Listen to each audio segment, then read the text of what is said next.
The tension in the boardroom could be sliced with a knife. Marble floors gleamed under the soft lighting of a chandelier imported from Italy, casting a golden hue over the 20-foot mahogany table, where the senior executives of Khalifa Group Holdings sat upright, nervously tapping their pens or shifting in their seats. Then the doors swung open. Cedric Khalifa entered with two assistants, one man, one woman, flanking him.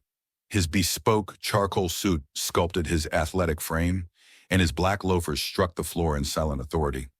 His face was unreadable, chiseled like stone, and his cold gray eyes gave nothing away. Everyone stood. Without sparing them more than a glance, Cedric moved to the head of the table and sat. That was the signal. The rest quickly followed, lowering into their seats as quietly as possible. He opened the leather-bound file in front of him with surgical precision. "Begin," he said curtly, not lifting his gaze. A junior executive, no older than 28, swallowed and stood to present. His hands trembled slightly as he clicked the remote to project his slides. The goal of our new outlet expansion is to offer affordable shoes that... You want to reduce our profit margin? Cedric's cold baritone cut through the room like a scalpel. The young man blinked. "Sir, not exactly.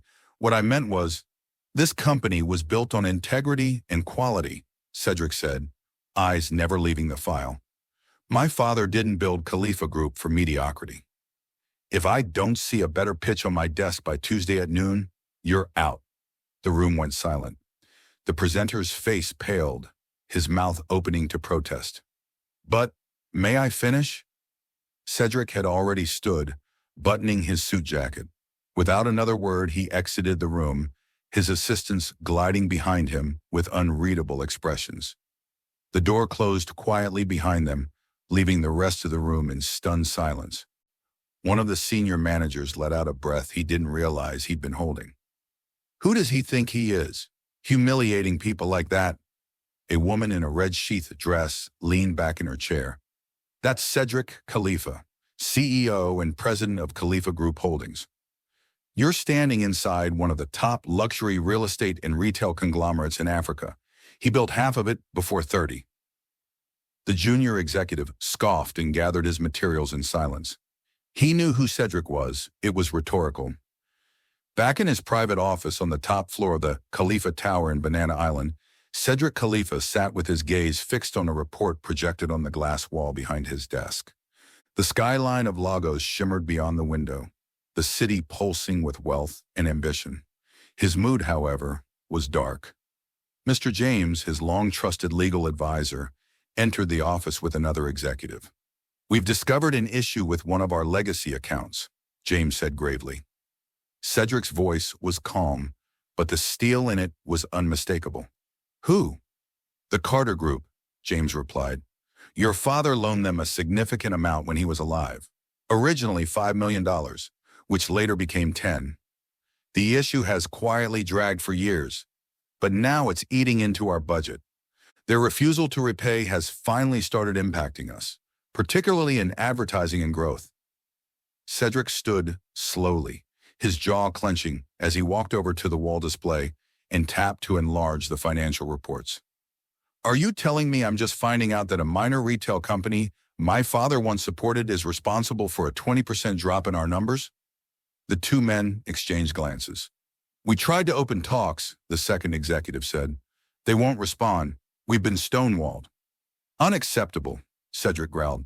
"Mr. James, draft a full case brief on Carter Group.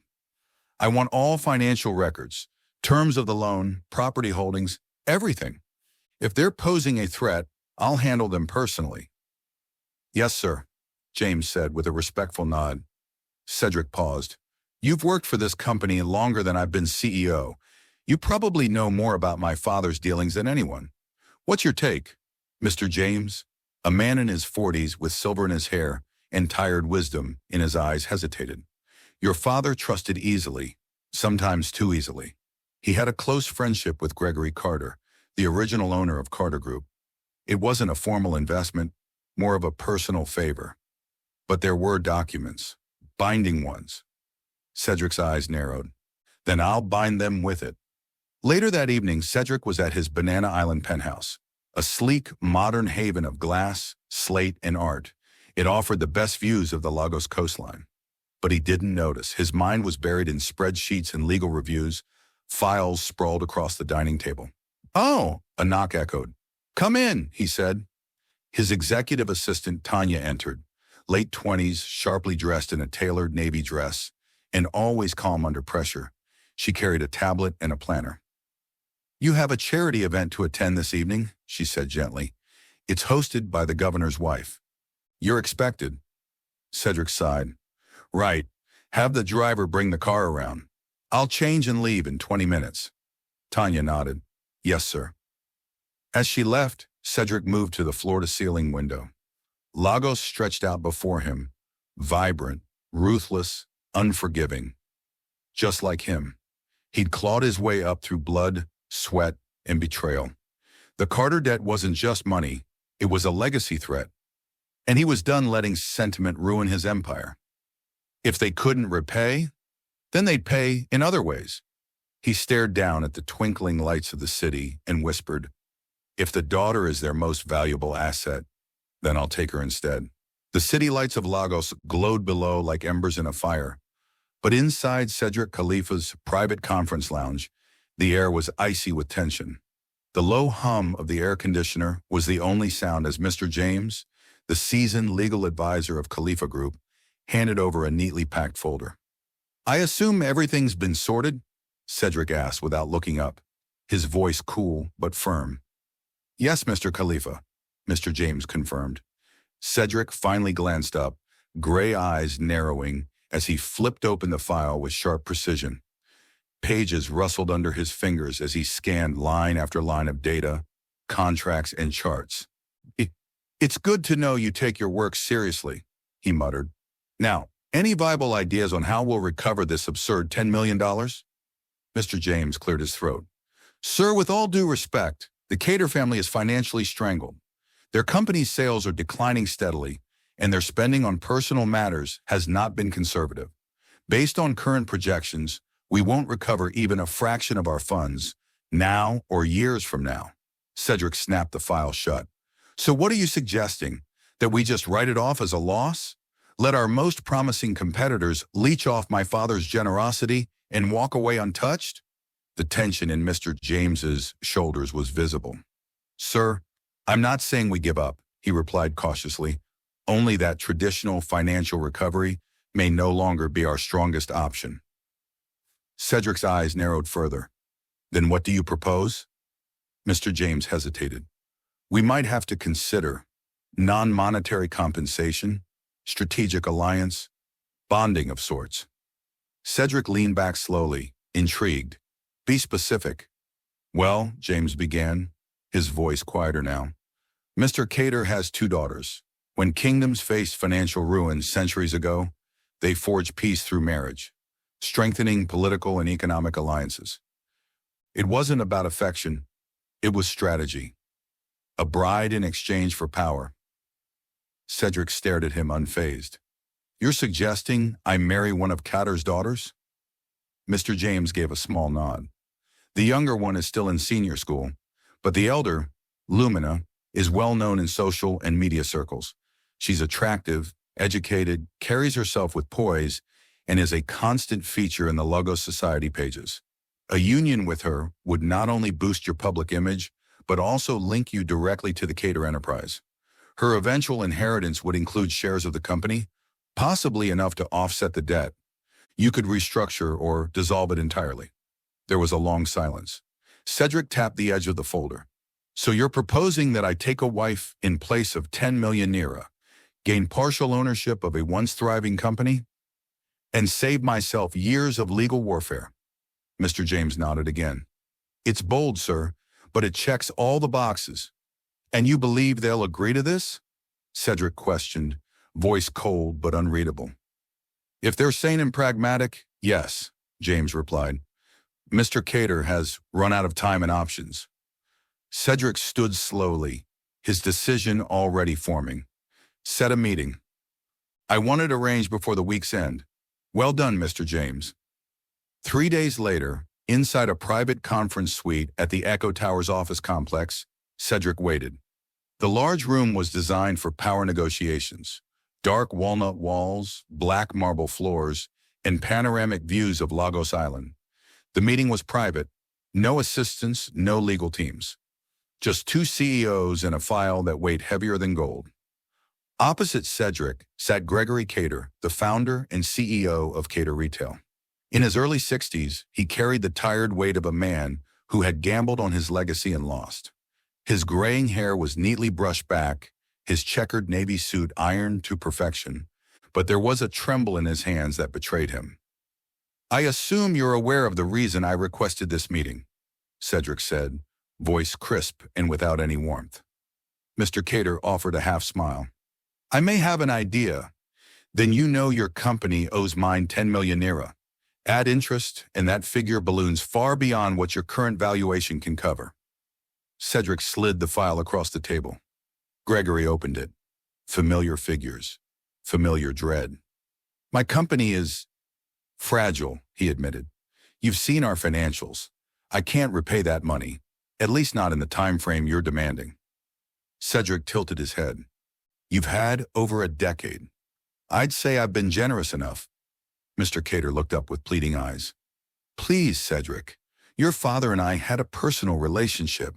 He understood our struggles. He was a kind man." "And you abused that kindness," Cedric shot back, jaw tight. "You manipulated a man's generosity, and now you want me to do the same." "I never intended." "Spare me the theatrics, Mr. Cater. Intentions don't undo debts." The older man exhaled shakily. "Then what is it that you want?" Cedric leaned forward, eyes locking with his. "Your daughter, Lumina." Silence. Gregory's eyes widened. "You're proposing marriage?" "No," Cedric said. "I'm offering terms of settlement. You give me Lumina's hand, and I guarantee the security of your company. I'll protect it under the Khalifa umbrella. I won't press charges. Your family's name won't be dragged through the courts." Gregory's lips parted in disbelief. "You want to take my daughter as compensation?" Cedric remained unmoved. "I have no romantic interest in her. This is business, nothing more. But if I'm to inherit the Carter debt, I want control over how it's paid. Your daughter is the cleanest asset you have." Gregory's hands trembled. "She's not a bargaining chip. She's my daughter." Cedric stood and adjusted his cufflinks. "Then perhaps I should proceed with legal repossession of your company's assets. The public will have no sympathy for a man who defaulted on a decade-old contract. This could have been simple." "Wait," Gregory whispered, his voice strained. "You'd really take her?" "Just like that." Cedric offered a flat smile. "It's your choice. The deadline is Friday.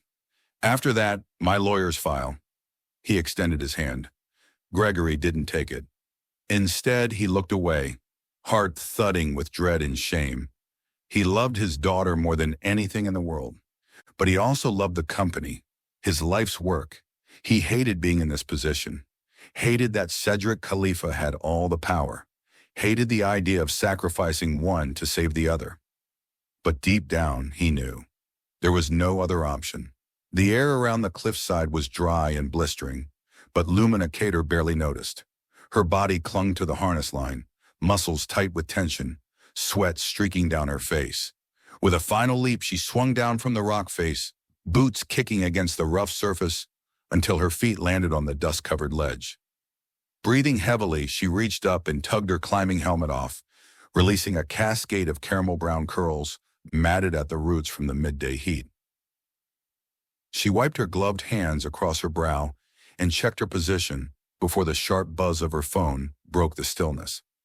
"Hello?" she answered, pressing it to her ear with her shoulder as she unbuckled her harness. "Lumina, where are you?" Her father's voice crackled through, clipped and unsteady. "We need to talk," she sighed. "Dad, I'm kind of in the middle of something." "This can't wait." "How soon do you need me?"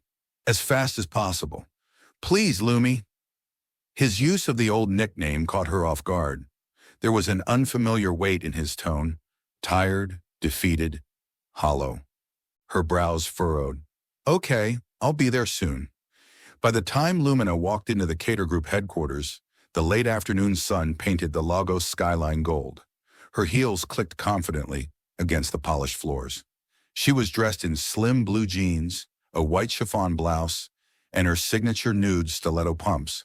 Her appearance straddled elegance and authority, business casual at its finest. "Good afternoon, Miss Cater," Jenny, her father's longtime secretary, greeted from behind the reception desk. "Afternoon, Jenny," Lumina said with a smile. "Please let my father know I'm here." Jenny nodded and disappeared through the frosted glass doors. Moments later, she returned with a bright smile. "He's ready for you." Lumina gave her a polite nod and walked into her father's office. "Hey, Dad," she said, entering the wide room with its massive oak desk, walls covered in award plaques and shelves stacked with photographs from every era of the company's history.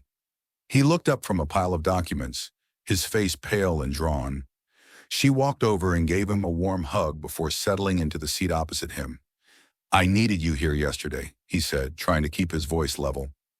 "I flew in this morning," she replied. "Jet delays. You still haven't told me what's going on. What's wrong?" He looked away, jaw tightening, then stood and walked to the edge of the room. Pulling a thick file from the credenza, he returned and dropped it on the table in front of her. His hands were trembling. "I made a mistake," he finally said. "Years ago, when the company was on the verge of collapse, I took a personal loan from the late Mr. Khalifa. He was my friend. $5 million at first, then 5 more. But when he passed, his son took over. Cedric, he's not his father." Lumina flipped through the documents, absorbing each line in stunned silence. "We haven't repaid a single cent," her father confessed. "Now Cedric wants everything back. He's threatening to claim the company, liquidate it, take everything. It's all in his legal right." She exhaled, the weight of it hitting her like a stone. "How could you not tell me this sooner?" "I wanted to fix it," he said softly, "but I've run out of options." Her throat tightened. "What's the solution? A restructure? A partner buyout? There has to be something." "There is," he interrupted. She went still. "He's offering to erase the debt," he said, "but only if you marry him." The silence that followed was deafening. "I'm sorry." "What?" "I know how it sounds," her father said quickly. "It wasn't my idea." "You want me to marry Cedric Khalifa?" she repeated slowly, rising to her feet. "To be sold off like a pawn?" "It's not like that." "That's exactly what it is," she snapped, stepping away from the desk. He stood too, panic rising. "Lumina, please, listen." "Listen to what?" she cried. "That the man who owns half of Lagos wants a pretty little bride to settle a business score? And you agreed?" "I said no," her father protested. "At first, I refused. But the more I thought about it, the jobs at stake, the employees who depend on us, Jenny, her husband's medical bills, Michael from HR, who just had a baby, our warehouse staff. If the company goes down, hundreds of lives go with it." Lumina's chest rose and fell rapidly, her arms folded across her torso like armor. "So the solution is to throw me at his feet?" "No," he whispered. "The solution is that you consider it, that you think about the lives you might save." "I don't know him," she said, voice trembling. "I've never even spoken to him." "He doesn't expect love. It's purely business. A contract. You'd still have your freedom." "My freedom?" she laughed, bitter. "You think freedom comes with marrying a man like Cedric Khalifa, the man who wants to erase his father's humanity by forcing me into a deal?" He tried to reach for her, but she stepped back. "I can't believe you, Dad." "Lumi, I'm not asking you to sacrifice your life," he said. "Just to consider this as a possibility. Speak to him. See what he's proposing before you decide." Tears burned her eyes, but she refused to let them fall. She nodded stiffly, then turned away. "Don't follow me," she said, voice tight. She walked out of the office, her heels echoing against the tiles, her heart thudding. When she reached the car park, she climbed into her black SUV, slamming the door shut. For a few minutes she sat there, breathing, thinking, hurting. Cedric Khalifa. She knew of him. Everyone did. The cold, calculated billionaire who never cracked a smile, whose name sent tremors through boardrooms and headlines alike. His picture was always in the business press, unbothered, immaculate, and emotionally distant. And now he wanted her. As payment. She gripped the steering wheel so tightly her knuckles turned white. She wasn't a pawn. She wasn't a price tag. But she wasn't heartless either. If marrying him meant saving her father, the company, and everyone who depended on it, didn't she at least owe them a conversation? She exhaled shakily. Fine, she muttered to herself, shifting into gear. Let's see who Cedric Khalifa really is. Miss, you can't go in there. Hey, stop! The receptionist's voice echoed behind Lumina Cater, but she was already halfway across the marble-floored executive wing. Her heels clicked sharply, fury burning in every step.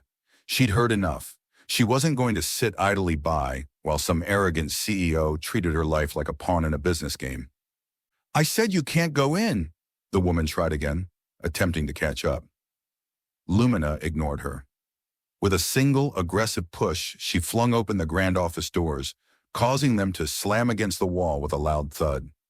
Inside, Cedric Khalifa sat behind his polished black desk, a floor-to-ceiling view of Victoria Island glowing behind him. Papers lay in precise rows before him. His pen paused mid-signature. I'm sorry, sir, the breathless receptionist stammered from behind Lumina. She refused to wait. It's all right, Lisa, Cedric said calmly, his deep voice cutting across the room. I'll handle it. With visible relief, Lisa disappeared, closing the doors behind her. Cedric didn't flinch, didn't rise. He just looked up slowly, his face a mask of unreadable coolness. Miss, can I help you? Lumina stood tall, her chin high, storm still raging in her chest. You're Cedric Khalifa, aren't you? He gave the slightest of nods. Good, she said, marching forward. Her designer handbag hit the desk with a heavy thud. I don't know what kind of twisted corporate fantasy you've created for yourself, but I came here to tell you to stop it, right now. Cedric blinked, expression unmoved. Do I know you? The audacity of the question made her jaw twitch. Of course not. That's the most absurd part, isn't it? You want to marry me, but you don't even know my name. Cedric's eyes drifted lazily down her body and back up again. Ah, so you're her. There was something in his voice, a disappointed tone, like he was unimpressed with the product he just received off a faulty shelf. The nerve. You know, I was going to come in here and try to be civil, Lumina snapped, folding her arms tightly. But the way you're looking at me right now, that's exactly why I would never, under any circumstance, marry someone like you. Cedric still didn't rise. And yet, you're here. I'm here to tell you that threatening my father with lawsuits, demanding marriage as payment. It's grotesque, she shot back. You think this is the 1500s? You can't barter human beings like property? He exhaled as if bored. You done? I'm just getting started. He finally stood. Lumina immediately took a step back. Cedric was taller than she imagined, imposingly tall and broad-shouldered, with that calm, controlled presence that didn't require shouting to be terrifying. He moved toward her slowly, deliberately. His hands were buried in his trouser pockets, and his gray eyes locked onto hers as he approached. By the time he stopped just in front of her, she had to tilt her chin up to maintain eye contact. Her breath caught. He was dangerously close. No, he said quietly. Her brows furrowed. No, no, I'm not canceling the proposal. I'm not pulling out of the deal. You don't get to barge in here and change what's already in motion. She was speechless for a beat, then she scoffed. Unbelievable. We're getting married, Miss Cater, he continued, voice low, slow, and definitive. Not even the heavens can alter that now. Lumina threw her hands up. I'm not even your type. You're not, Cedric said bluntly. This isn't about preference. This is about strategy. You're a solution, not a soulmate. Her stomach twisted at the words. Cold, calculated, heartless. You are really full of yourself, she hissed. You have no idea. She pointed a finger toward him. Change your solution, or we'll have a problem. He eyed her hand. I suggest you take your finger away from my face, unless you want to look for it later. Furious, she dropped her hand, heart pounding. I'm not kidding, Khalifa. I will make this difficult for you. He leaned in slightly. And I will make your resistance irrelevant. You're insane. That's debatable. You don't even know my name, she exclaimed. Miss Cater, he offered flatly. My first name. Silence. Exactly, she said, nodding in satisfaction. You want to marry someone whose name you don't even know. Caden, he tried. It's Lumina, she snapped. He shrugged. It changes nothing. You can't force me into this. I'm not, he said. You're free to walk out of here.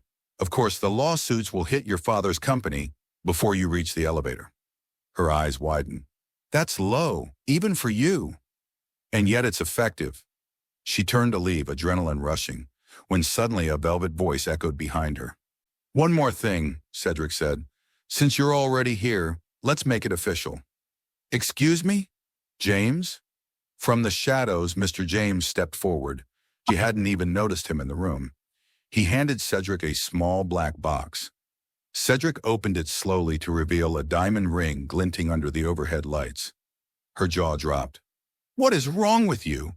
Give me your hand. No. He grabbed her left hand with one swift motion and slid the ring onto her finger. Lumina froze. The cold metal tightened around her knuckle like a shackle. You don't get to do this, she shouted, already trying to pull it off. But the ring was snug. Too snug. Think carefully, Cedric said, voice calm. Once that ring comes off, your father loses everything. Your employees lose their jobs. Your future inheritance turns to dust. All of it. Gone. She stopped, breathing hard. Her fingers trembled. This is coercion, she whispered. This is your father's redemption, he replied. You are unbelievable. I warned him I'd do anything to get what I wanted. And you think this is love? This isn't love, Cedric said. It's leverage. Tears pricked her eyes, but she wouldn't let them fall. You need therapy. He tilted his head. You'll be at my office tomorrow by 10. We have a press conference. The world needs to see the engagement. She turned, unable to face him a second longer. Her pulse thundered in her ears as she opened the door and walked out without a word. Once she was in the corridor, her hand still trembled. The diamond glittered mockingly on her finger, and for the first time in her life, Lumina Cater felt like her life no longer belonged to her. It belonged to a man who didn't even know her name an hour ago. Lumina Cater stepped out of her sleek, black SUV, the gentle beep of the locking key fob, the only sound breaking the late afternoon quiet. The heat of Lagos clung to her skin, but it wasn't the weather that made her feel heavy. It was everything else. Her chest felt tight with decisions, consequences, and weight of a future she never agreed to. As she walked through the grand front doors of their Banana Island home, Lillian, their longtime housekeeper, greeted her with a warm smile and a gentle attempt to help with her bags. Welcome, Miss Lumina. I've got it, Lillian. Thank you. Lumina smiled softly, brushing past her with practiced grace. She headed straight for the staircase, her mind screaming for silence and solitude. Hey, sis, came a voice behind her. Lumina turned to see Joanna, her 17-year-old sister, leaning against the archway in a rumpled hoodie and pajama shorts. They shared the same caramel hair and heart-shaped face.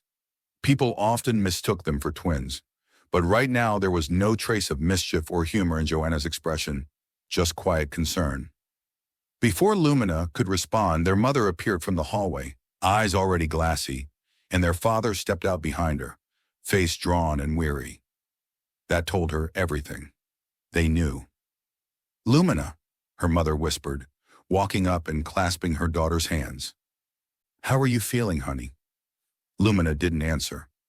Her father joined them, but hesitated just a step away, as if unsure he had the right to be near her. If you don't want to do this, her mother said softly, you don't have to. No one will force you. This isn't your burden. But it impacts all of us, her father added, voice low. Please think about the consequences if you say no. John, her mother turned sharply. You can't seriously be asking her to pay for your mistake. I'm not asking, he said quickly. He can destroy us, Georgia. The lawsuits, the repossession. He has the contracts. If she walks away, he'll take everything. Let him, Georgia snapped. I've made sacrifices too, but I won't stand by and let my daughter be bartered off like property. This isn't what I wanted either, John said, his voice cracking. But I don't see another way. Do you? I'll do it. Silence. Everyone in the room froze. All eyes snapped to Lumina, whose voice had cut through the argument like a scalpel. Her mother's mouth opened in shock. Joanna's brows shot up, and her father looked like the ground had dropped beneath him. I'll marry him, Lumina said again, quietly this time. Because if I don't, people lose their jobs, families lose their homes, and we lose everything. I can't stand by and watch that happen, not when I can stop it. She turned away from their stunned faces, her voice trembling but controlled. I'm not in love with anyone. I don't have a fairy tale to protect. So if this is what it takes to keep our family and the company alive, then fine. I'll do it. Without another word, she climbed the stairs, her back rigid, her heart slamming against her chest with every step. No one stopped her. Her bedroom was warm, familiar, painted in ivory with sleek wooden floors and modern furniture. But tonight, even the comfort of her home felt like a stranger. She slipped into the bathroom, took a long, steaming shower, then changed into soft gray pajamas. After brushing her damp hair, she sat cross-legged on the bed and stared out the window, where the city lights shimmered in the distance. This was her life now, Cedric Khalifa's bride-to-be. She still couldn't believe it. A knock on the door interrupted her thoughts. Come in, she called. Joanna peeked in. Can I? You already opened the door, Lumina said, trying to smile. Joanna walked in with something behind her back and plopped down beside her on the bed. I brought something that might cheer you up. She revealed a glossy magazine with a dramatic flourish. The cover image made Lumina do a double take. It was him, Cedric Khalifa. He was dressed in a navy suit, his posture as stiff and perfect as ever. His dark hair was styled back in that rich man sort of way, and his jawline could probably slice granite. Cold, sharp eyes stared into the lens like he could command the world into submission. And apparently he had. I thought you might like to see your future husband, Joanna giggled. Oh, come on, Lumina groaned, burying her face in her hands. Is this your idea of support? I'm just saying, Joanna teased. He's a whole cover story. Look at him. Most eligible bachelor in Africa. According to Men magazine, billionaire, philanthropist, obscenely rich. The man owns a private island, Lumi. He also owns a superiority complex the size of the entire continent, Lumina muttered. Joanna laughed. You can't lie. He's hot. He's horrible. And hot, Joanna added. I met him. He's a tyrant, cold, arrogant, practically threw the engagement ring at me like I was an auction item. She rolled her eyes. And now I'm stuck. Okay, fair, but at least you'll be famous, and rich, and photographed in designer gowns. Lumina gave her a long look. Switch with me then. No thanks, I like my hoodie life.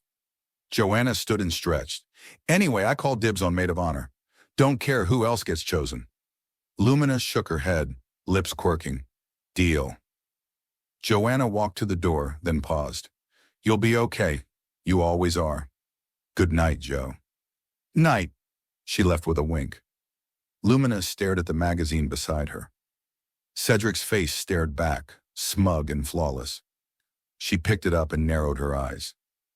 Do you feel like you own everything? My father's company? My future? She opened her drawer and pulled out a pair of scissors. With sharp precision, she began slicing his photo. Snip. There went the smug expression. Snip. There went his flawless jawline. Snip. The cover fell apart piece by piece. She laughed under her breath. It was childish. but therapeutic, and strangely satisfying. When she was done, she tossed the shredded cover into the bin and laid back on the bed. Cedric Khalifa had no idea who he was about to marry, but she'd make sure he found out. My long-sleeved navy blue dress clung gracefully to my body, cinched at the waist and paired with elegant gold jewelry that sparkled against my skin. The outfit gave me a temporary sense of control, a thin shield of confidence as I marched toward the towering glass doors of Khalifa Group headquarters. I walked past Cedric's secretary without missing a step. It was laughable how fitting his name was, Cedric. Regal, cold, and rigid. Personality aligned perfectly with presence. I didn't even get the chance to open my mouth before the sharp-eyed woman gave me a smug once-over and gestured toward the double doors behind her. "Go right in," she said with a tight smile that didn't quite reach her eyes. After yesterday's storm of emotions and threats, I didn't expect warmth, but this woman's forced politeness was just salt on the wound. As I moved toward the door, she called after me. "Make sure you look presentable enough. Embrace yourself for what you're about to meet."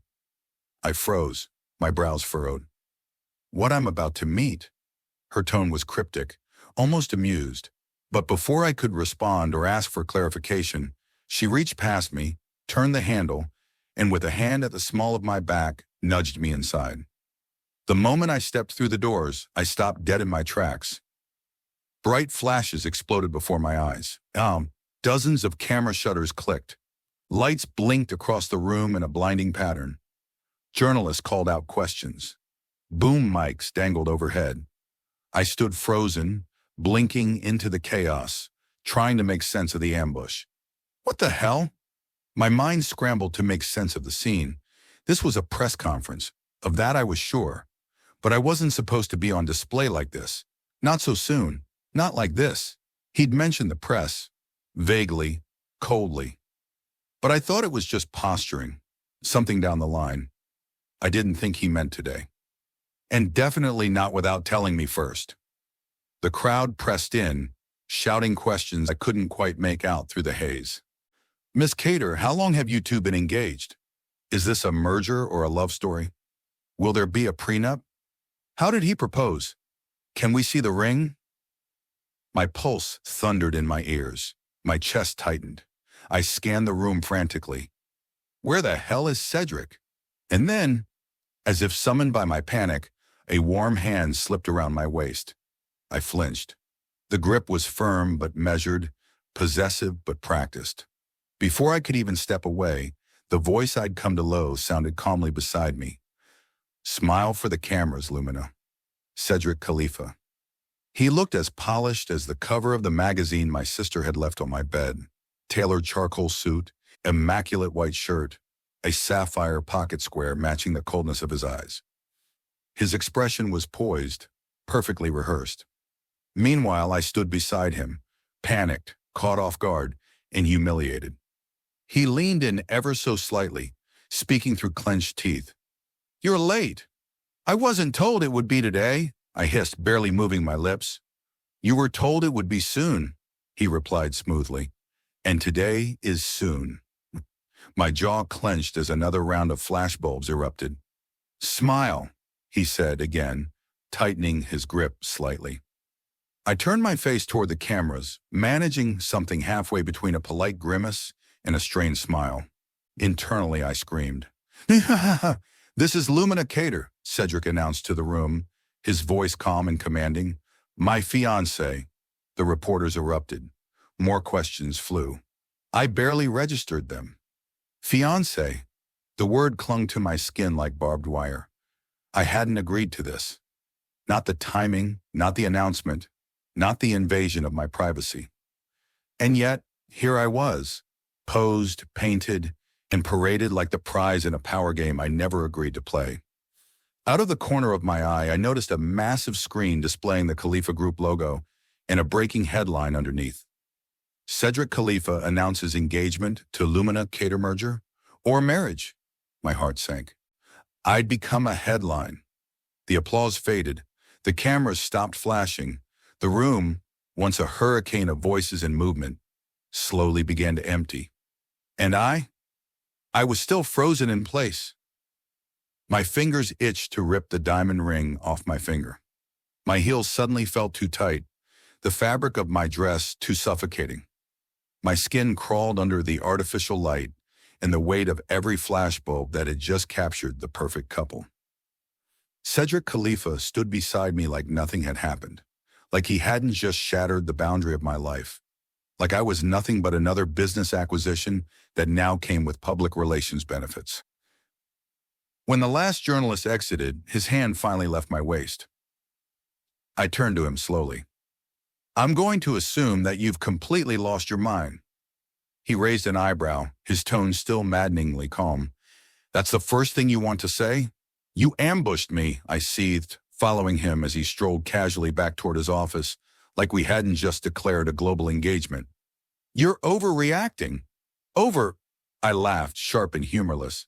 "You hosted a press conference without telling me. You put your arm around me without asking. You announced to the world that I'm your fiancé, and I'm the one overreacting?" He pushed open the doors to his office and stepped inside. "We discussed this yesterday."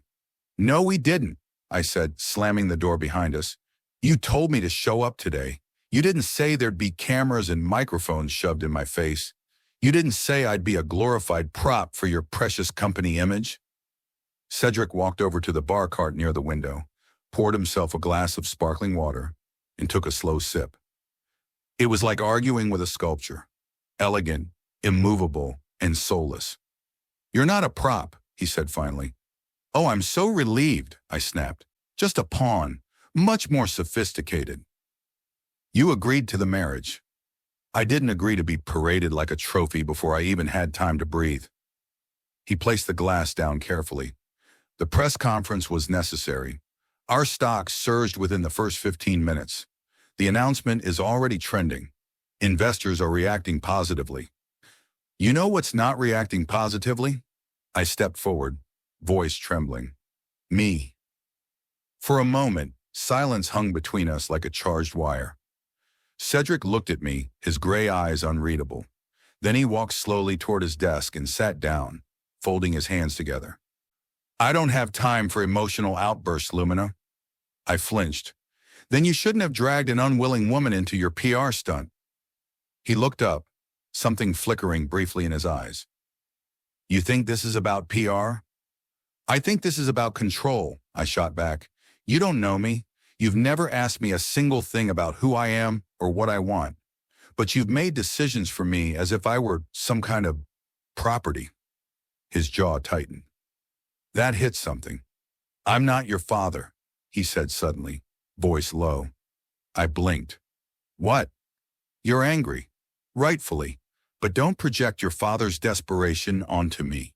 He's the one who put you on the negotiation table, not me." I inhaled sharply.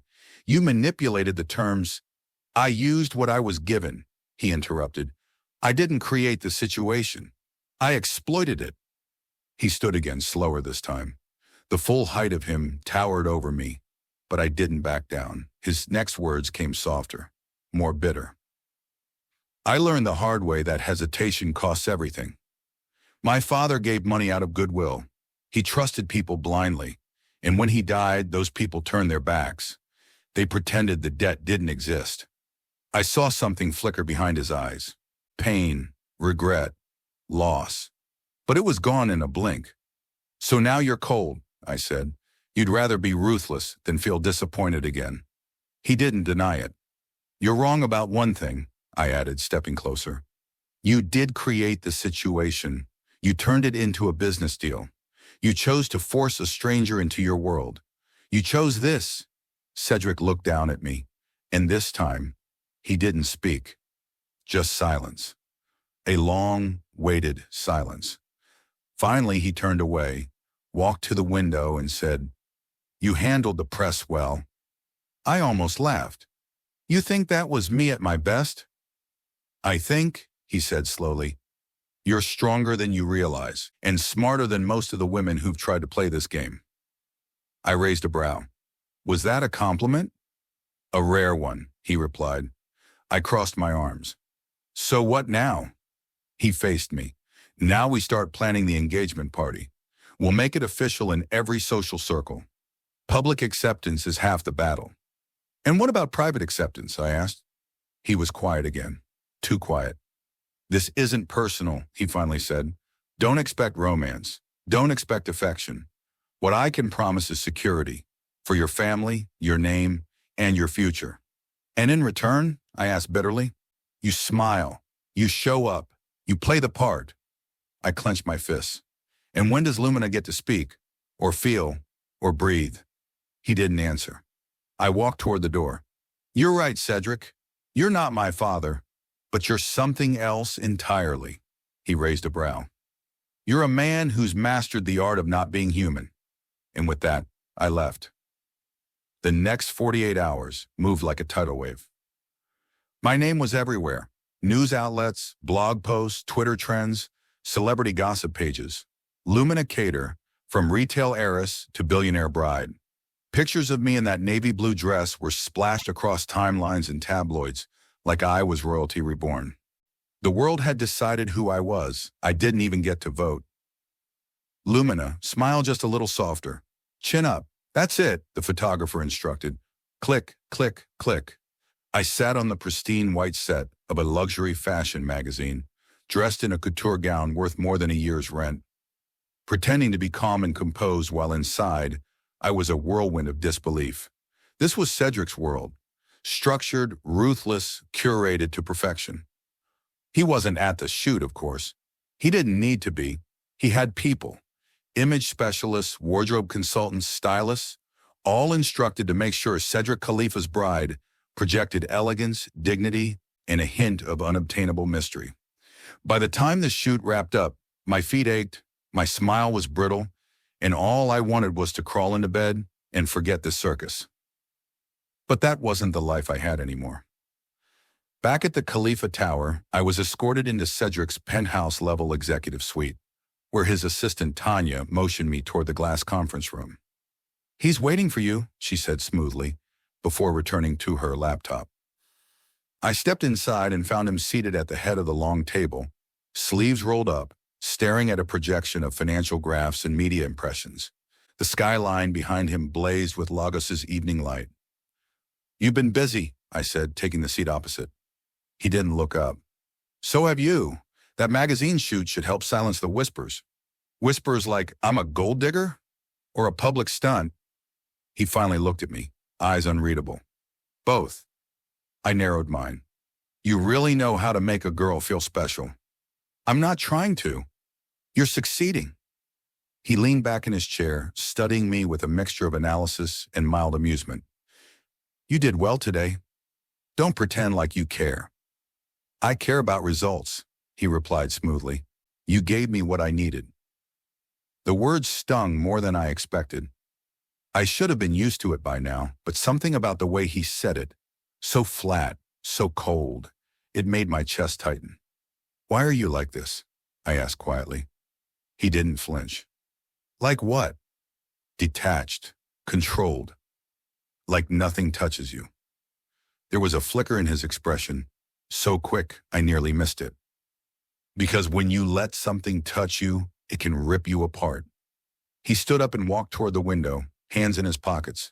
The light from the city framed him like a painting, powerful, distant, unreachable. I was 15 when my father made his first massive loan, he began, voice low. He gave it to a man who called himself a friend. No paperwork, no guarantees, just trust. I knew where the story was going. My father had been that man. Then my father died, he continued, and the people who called themselves loyal vanished like smoke. They said we were too young, too inexperienced. I stepped into this company with blood on my back and sharks at the door. He turned slowly to face me. So no, I don't let people close. I don't believe in sentiment, and I don't make decisions based on emotion. I met his gaze. And yet you're marrying a stranger. I'm securing my future, he replied. I stood too. You think everything can be bought, calculated, controlled. But people aren't spreadsheets, Cedric. No, he said, stepping closer. They're liabilities. Our eyes locked, tension thick in the air. For a moment, the silence between us wasn't just angry, it was electric. I hated it. I hated the way he stood too close, the way his voice crept under my skin, the way I was starting to see through his polished armor and into something rawer, lonelier. "I'm not your enemy," I whispered. His jaw tightened. "And I'm not your savior." With that, he stepped past me and exited the room. I stayed behind, staring at the door long after it closed, my heart thudding a little too hard. Later that night, I found myself sitting on the balcony of my room, staring at the Lagos skyline with a glass of wine in hand.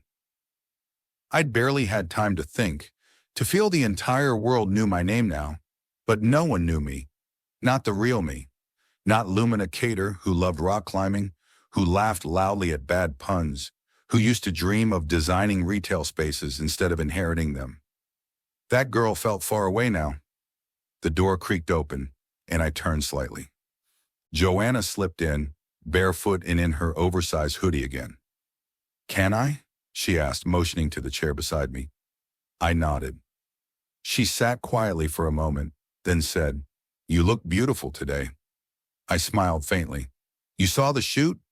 It's everywhere. Twitter won't shut up." "Of course." "I saw the video too, the press conference." I looked at her. "And?" "You looked like you wanted to strangle him." "I did." She laughed, then grew quiet. "But also, I don't know, there was this moment, when he looked at you. It didn't look fake." I stared into my wine. "Don't romanticize this, Joe." "I'm not. I'm just saying, maybe he's not made of ice. Maybe he's just scared." That made me pause. Was Cedric Khalifa scared? Of losing? Of being hurt? Of needing someone? I didn't know. But I was starting to wonder.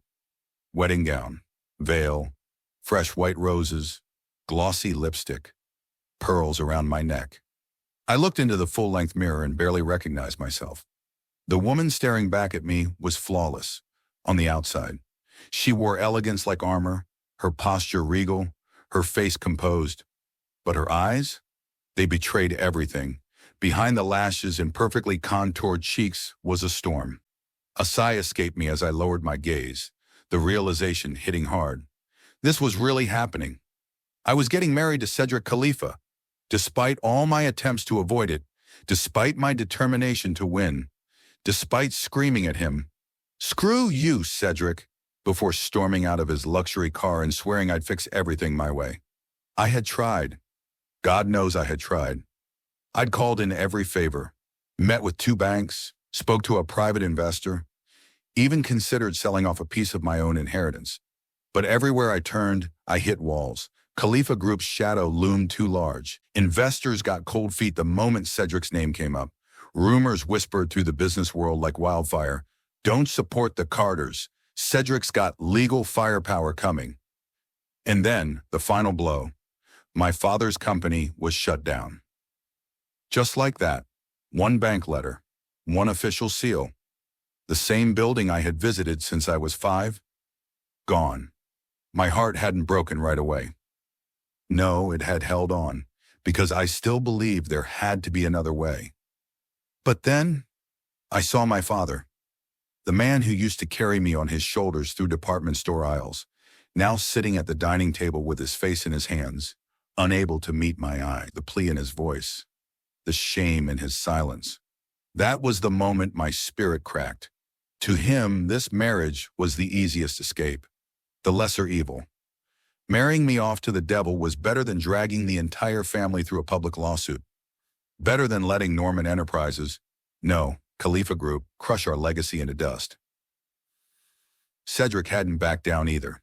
He refused to accept a payment plan, refused to negotiate the timeline, refused to even listen when I tried to propose alternatives. His pride was a boulder, unmovable. Or maybe mine was. In the end, it didn't matter. The decision was made. I said yes, not to him, but to everything that came with him. The cold boardroom deals, the cameras, the media scrutiny, the fake smiles, and the growing fear that I might lose myself in this marriage built on sacrifice. My fingers lightly touched the veil pinned in my hair. Was I really about to do this? A soft knock came at the door. Joanna peeked in, her eyes immediately softening when she saw me. "You look like a queen," she said with a small smile. "I feel like a pawn." She walked in, her heels clicking softly on the tiled floor, and sat beside me. "I know you didn't want this. I know you tried everything." I looked at her reflection in the mirror.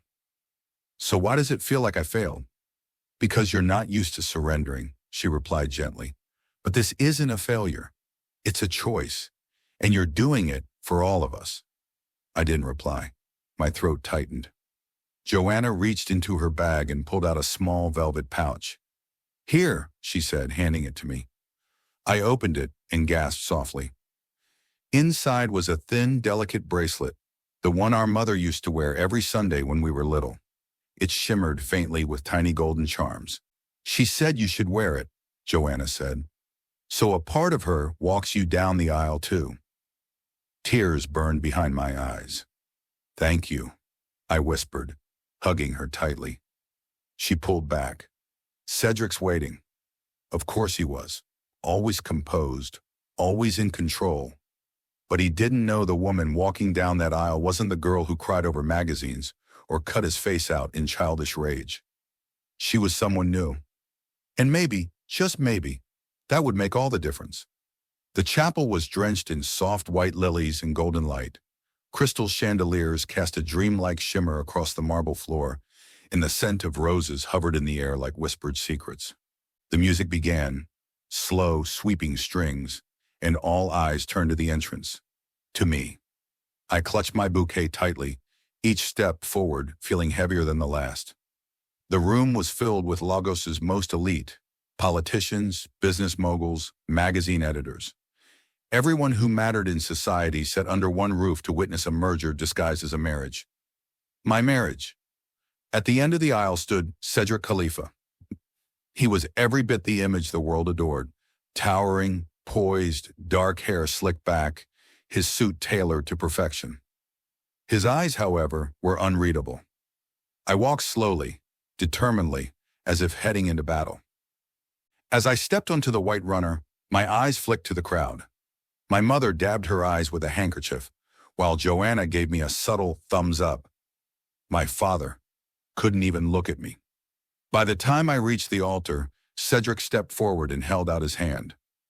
I hesitated only a second before placing mine into his. It was warm, solid, commanding, but not comforting. The officiant began, his voice echoing through the hall with ceremonial grandeur. Words blurred together. Honor, commitment, eternal bond. All the things this arrangement was never built on. Cedric didn't look at me. Not at first. He kept his gaze forward, almost like this was another boardroom negotiation he had already won. When it came time to say our vows, he turned to face me. He spoke first. "I, Cedric Khalifa," he began, voice smooth and level, "take you, Lumina Cater, to be my wife. Not for love, not for fantasy, but for partnership, for protection, and for promise." I blinked. There were murmurs among the guests, but Cedric continued. "I promise to stand beside you, not in emotion, but in responsibility. I offer you my name, my empire, and my vow to never let the world break you, because I understand what it means to be broken by it." And just like that, the room fell silent. He didn't say he loved me, but somehow it was the most vulnerable thing I had ever heard him say. Then it was my turn. I looked at him, this man I had hated, feared, and fought. And now I stood before him wrapped in lace, diamonds, and something dangerously close to acceptance. "I, Lumina Cater," I said, "take you, Cedric Khalifa, to be my husband, not because I wanted this, but because I chose it." His eyes flickered at the word chose. "I vow not to disappear beneath your shadow, but to challenge you, to stand beside you, not beneath you. And if we are to spend our lives in a contract, then let it be one forged by fire, not silence." Another hush. Our words weren't romantic. They weren't rehearsed from fairy tales. They were real, raw, imperfect. The officiant looked between us, briefly stunned, then nodded and pronounced us husband and wife. You may now? I'll skip that part. I cut in quickly before he could say it. Cedric's lips twitched. Was that amusement? The guests applauded. Cameras flashed. Somewhere a journalist was already typing, "An unorthodox union, Khalifa wedding stuns guests with raw vows." We walked down the aisle together, side by side but not touching. Not yet. The reception was a blur of noise and sparkle. Toasts were given, wine flowed, celebrities posed. I shook hands with people whose names I couldn't remember, nodded at socialites who whispered behind their flutes of champagne. Cedric was never far. At one point, I slipped away to the balcony, my head spinning. He found me there. Escaping already? He asked. I needed air, I replied, watching the lagoon glimmer in the distance. He stood beside me, silent for a beat. You surprised me back there, he finally said. You surprised me too. You didn't have to say yes, you know. I didn't, I said. I said I chose. There's a difference. He looked at me, and for once, not like I was part of a checklist. I meant what I said, Lumina. I'm not here to cage you. Then stop acting like you own me. A pause. I don't, he said, but I do respect you, even when I don't understand you. It was the closest thing to a compliment I'd heard from him. We stood there for a long while, side by side in silence. Not enemies, not lovers, but something in between, something undefined, something just beginning. The ballroom sparkled beneath the soft golden glow of chandeliers, the low hum of conversation and slow jazz creating an atmosphere of elegance and ease. Couples moved gracefully across the dance floor, but I wasn't thinking about any of that. My head was nestled gently against my father's shoulder, and for the first time in days, I let myself relax. It felt safe. The warmth of his hold, the familiar rhythm of his slow steps. It made me wonder when next we dance like this. Would things ever feel this normal again? But that fleeting comfort broke when my eyes drifted toward the head table and met his. Cedric.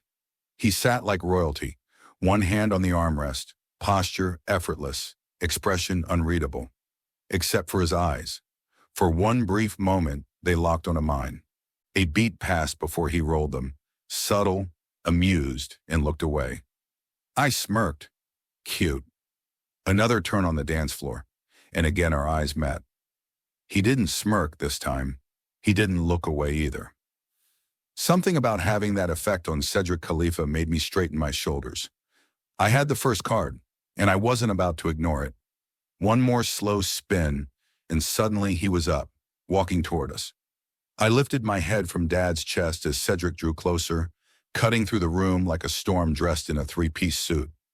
Excuse me, he said smoothly, eyes trained on my father. I need to have a word with my wife. Wife. He said it like it meant something, like it belonged to him now. Neither of us had a chance to respond.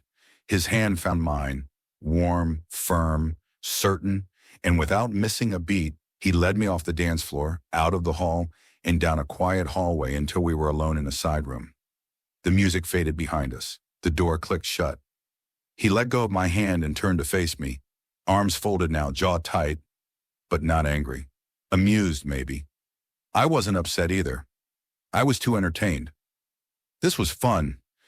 He looked too calm, too cool. Stop it, he said, voice low. I arched a brow. Stop what? You know what? I crossed my arms. You'll have to be more specific. Was it the dancing, the eye contact, or the part where I smiled while doing both? He took a slow step toward me, and I held my ground. I'm not a fan of games, he said. Then stop treating me like a pawn. He stared at me for a long moment, and then, unexpectedly, he chuckled. Just once. Quiet. But it was real. I underestimated you, he admitted. Good, I replied.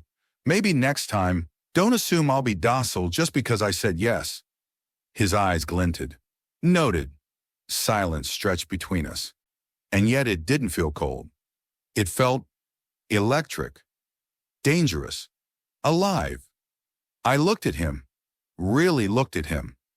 For the first time, I realized how close we were. Inches apart, a breath, a heartbeat. He reached out, but not for my waist or my hand. Instead, he gently tucked a loose strand of hair behind my ear. "Next time you want to get under my skin," he said, "don't use your father to do it." I smiled. "You noticed." "I always notice you." My smile faltered slightly, caught off guard. And for one moment, one split second of unexpected quiet, I saw him. Not the CEO, not the empire, not the deal. Just Cedric. A man who, like me, didn't quite know what to do now that the war was over. And maybe, just maybe, there was something more waiting for us beyond the contract, the compromise, the cameras. Something neither of us had planned for. But something real.